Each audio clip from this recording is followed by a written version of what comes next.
Jesus said, "The poor you will always have with you." Don't get worried about tackling injustice or poverty, economic injustice. We can't do anything about it. Jesus himself told us it's a lost cause. We'll always have panhandlers on the street corners of Phoenix. We'll always have homeless people sleeping in the front, the back, the side of our church, and in the alleys of our neighborhoods. We'll always have people among us who live off the government and handouts. We'll always have people that don't want to work. We'll always have individuals who can't or won't pull themselves up by their bootstraps. I reckon Jesus actually meant the exact opposite of what we usually take him to mean here. Jesus was tricky. Jesus would often twist words, saying the exact opposite of what he really meant. Jesus was sassy. Jesus was actually advocating for generosity in action. That's what I would call it. Generosity in action to eradicate poverty and economic instability. And yes, it's so much easier to kind of throw up our hands with our shoulder shrugs, with apathy, and face the fact that Jesus at least appears to be saying we ain't going to change the problem because it's way too big for me, for you, for us. You know those catchphrases that are well known, that everybody knows the ending to? If I say sticks and stones, you say my bones. But names, words will never harm me. I would say sticks and stones may break my bones, but words can do permanent damage. So just saying sticks and stones, you kind of get my drift. Jesus says, "The poor you will always have with you." He was quoting another well-known phrase similar to sticks and stones, and everybody hearing him in the audience that day, who were primarily Jews, would have caught his drift, and they would have filled in the rest of the phrase. So here's the full, original sticks and stones quote. "If among you one of your brothers or sisters should become poor, you shall not harden your heart or shut your hand, but you shall open your hand to him or her and lend her sufficient for her need, whatever it may be." And here's the rub and the sticks and stones. "For the poor you will always have with you in the land. Therefore I command you, you shall open wide your hand to your brother or sister, to the needy and to the poor in your land." So everybody in the audience in Jesus' day probably knew this by heart. Jesus' words were meant to spur generosity toward the poor. He says, "Open wide your hand to the poor." Jesus, being a dark-skinned Palestinian Jew, he would have thought like a Jew. He would have walked like a Jew. He would have acted like a Jew. He would have quoted Jewish sticks and stones kind of verbiage. And he challenges us to be open-handed toward the poor that comes directly from his Hebrew God, from Yahweh. So Jesus says, don't live life with your fists clenched, unwilling to give. I think Jesus would say, open your hands and give until it hurts.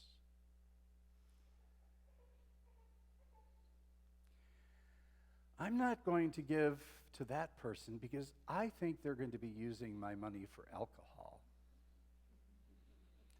or drugs.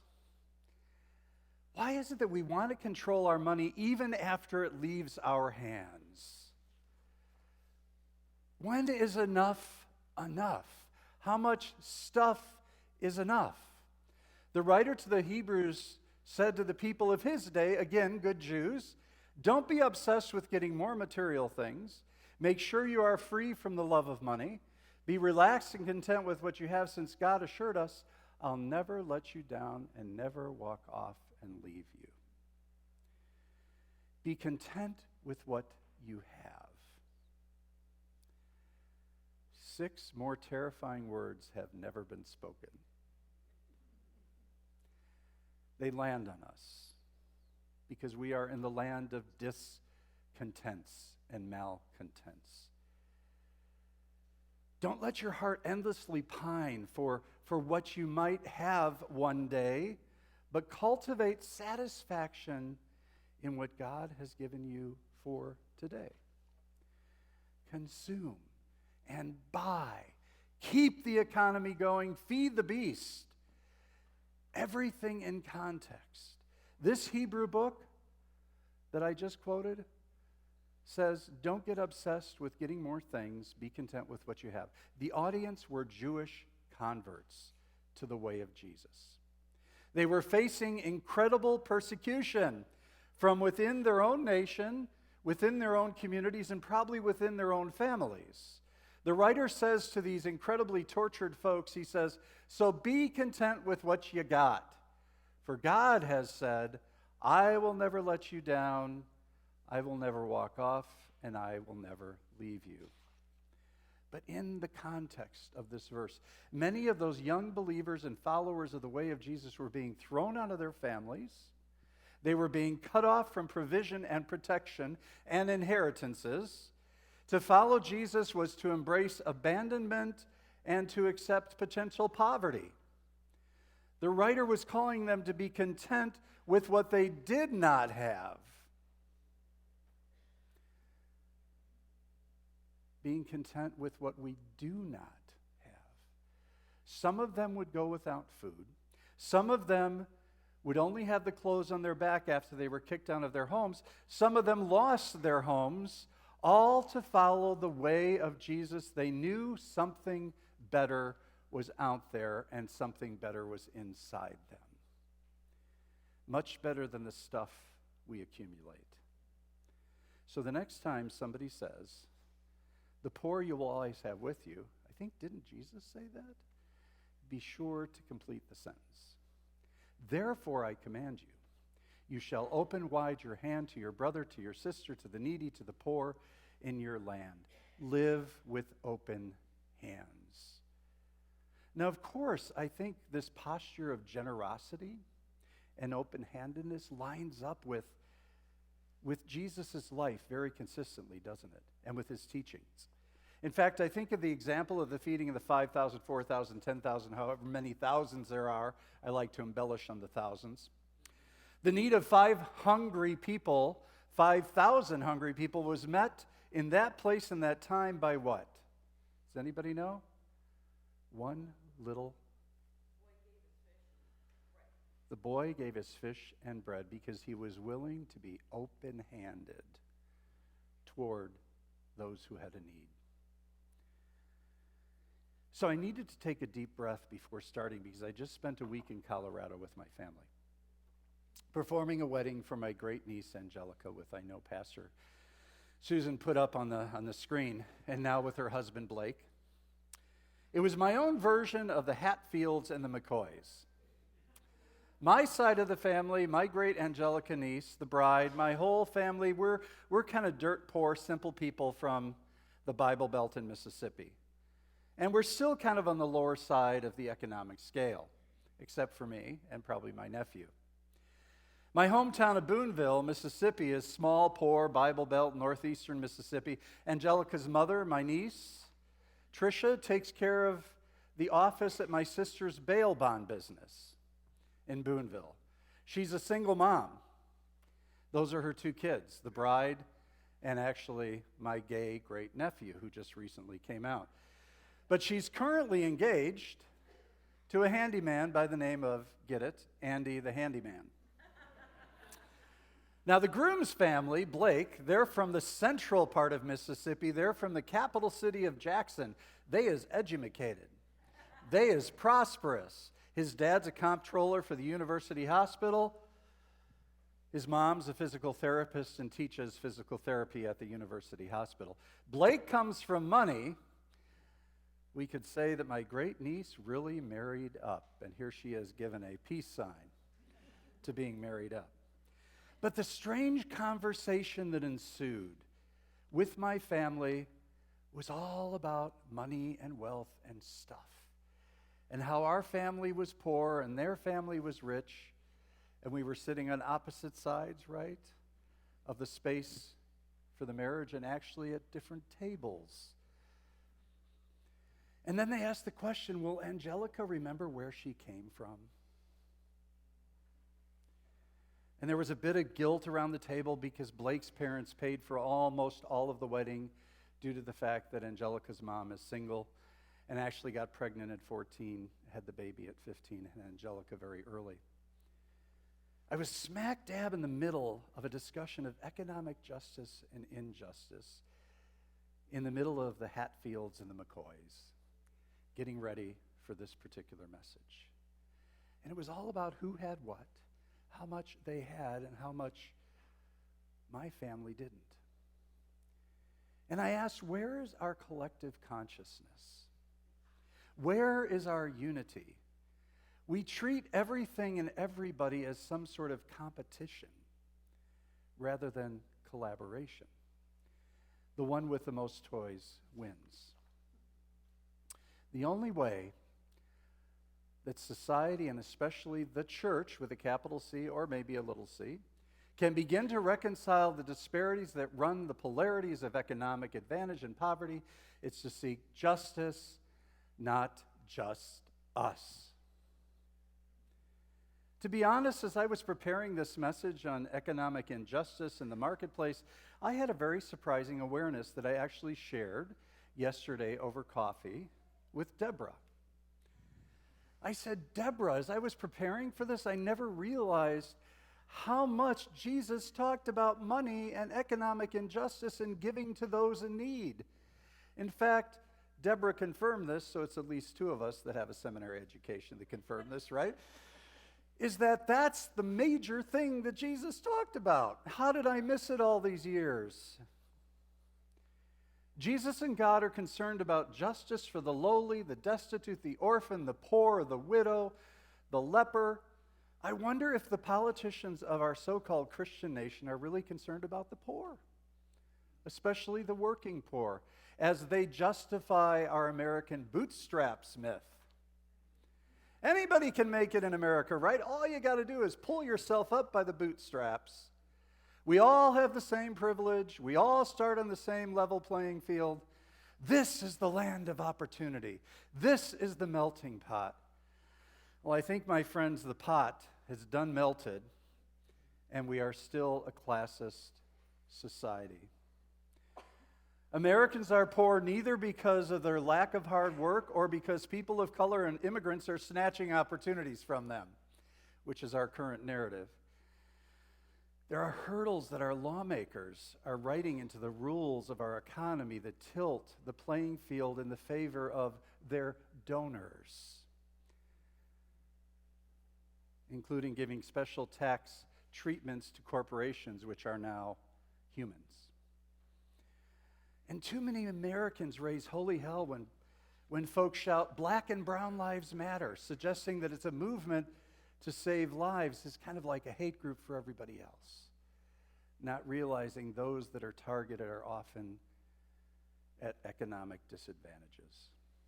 Bell Hooks, one of my favorite authors that I quote frequently, and I think one of Ellie's favorite authors, makes it clear that race and inequity are all about class. Indeed, we are in the midst of a class warfare today. Class warfare was alive in Jesus' day, and I believe from the very beginning of the time, and we might actually call it the survival of the fittest. The early followers of the way took their Jewish teachings and the teachings of Jesus of open-handedness really, really serious. You heard the second reading from Acts. All believers lived in wonderful harmony. Wouldn't we love to live in wonderful harmony? And they had everything in common. They sold what they owned, pooled their resources so that each person's need was met. They shared their meals at home. Every meal was a celebration, exuberant and joyful as they praised God. Oh, such nirvana. Such nirvana. There was nobody that was needy, at least it appears, among these early people of faith. They had somehow eradicated poverty. That was the natural outcome of taking Jesus' words seriously, and Yahweh's words seriously, spoken hundreds of years before. Jesus has this kind of upside down kingdom. The poor will be lifted up, and the rich will be put low. The hungry will be fed. So our call is to be open-handed. One last story. When I was on my sabbatical and walking the streets of Agua Prieta in Mexico, I might have shared this, almost 103 degrees, just across the border south of Douglas, Arizona. I was wandering through the town attempting to find the coffee shop that we support, which my phone wasn't seemingly giving the correct directions. I was greeted by several women who were sweeping their front steps of their very humble homes and their patio floors. 3 women often offered water. 1 woman invited me in.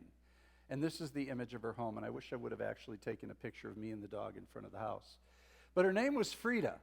She wanted me to sit in front of her fan and drink cold water and also have some fruit that she offered me for the journey. Now, I am a very shy Spanish speaker. It's like all or nothing, right? So I spoke a few words of Spanish. She spoke a lot of Spanish. We smiled and we motioned to each other for about 20 minutes. Time and time again, though, this is what I find. The poor people are often the most generous. Frida was an example of Jesus to me. She was Jesus with skin on at that moment when I was lost and confused in Agua Prieta. She was an example of living open-handedly. An ancient prophet, Rumi, says this: open your hands if you want to be held. So in conclusion, I'd like to raise a couple of questions. How do we respond in our little colonial church with desertscape? What was that? Yes. I may have you tell us. How do we respond to this crisis afflicting our nation and our communities? How do we respond to economic injustice? How do we respond to economic inequality? How do we respond to the bootstrap myth? The injustice our environment is experiencing at our hands because of our consume, disposable culture? How do we respond? How is the church to respond to those who can't get gainful employment because they're a convicted felon even though they've paid their dues to society? How can we call ourselves followers of the way and sit and allow such economic oppression to go unnoticed and unchecked? Everybody has a right to security, to the necessities of life, to opportunities, to pursue economic justice. Well, the rich and the powerful say, just us. One of the only things I can come up with is, let us say justice and really mean it. Because Jesus himself experienced homelessness. He was a street preacher. Unlike foxes and birds, had nowhere to permanently lay his head. He lived on the mercy and compassion of the people that he walked among. Therefore, we are the people who must seek justice for those who are cast aside. So my call is simple today, and the answer might seem incredibly simplistic because I think simple answers are probably more relevant answers, right? And you got to work this out on your own, my friends in the pews. I can't do it for you. And honestly, I won't do it for you. So the challenge is, are you going to live with open hands? Or with clenched fists? Jesus sent the 12 out with open hands. Jesus himself lived with open hands. And he sent his 12 and his thousands out with these words. He says, don't begin by traveling to some far-off place to convert unbelievers. Go to the lost. Confuse people, right here in the neighborhood. Tell them that the kingdom is here. Bring health to the sick, raise the dead, and touch the untouchables. And then Jesus says, freely you have received, freely give. Which translates for me, live life with open hands. I want to end with a very personal story from my family last week. My favorite niece, Tricia, as I've talked about, the single mom, getting ready for her third marriage. She brought a gift that I had given her back when I was in college, and she was just graduating from junior high, 8th grade. She brought this gift to the wedding to remind me about the gift, and this is the gift. It was a Precious Moments Bible.